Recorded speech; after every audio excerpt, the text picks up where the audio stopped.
Hi guys! In this video you will learn how to win more gunfight matches in COD Warzone Mobile. Well, to do that, pick weapons that suit your playstyle and the map. Spend time in practice modes or aim trainers to improve your accuracy. Knowing the terrain can give you an edge in positioning and ambushes.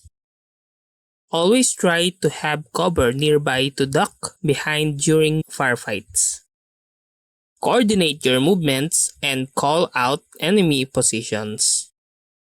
Stay stationary makes you an easy target. Strafe, jump, and slide to evade shots. Sound cues can give away enemy position, helping you react faster.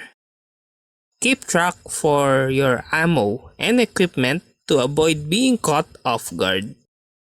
Learn to compensate for weapons recoil to maintain accuracy during sustained fire. Always be ready for enemies around corners or behind cover. Use quick peeking technique to spot enemy without exposing yourself too much.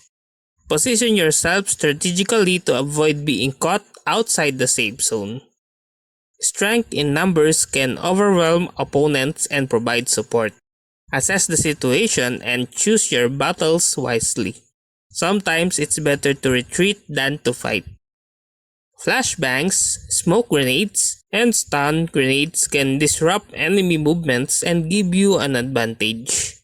Collect armor plates to increase your survivability in gunfight. Aim for the head to down enemies faster, especially if they're wearing armor. Learn from your mistakes by studying how you got eliminated and adapt your tactics accordingly. Panicking can lead to poor decisions making. Stay focused and composed during intense moments. After each game, analyze what went well and what didn't. Learning from your experience is key to improving.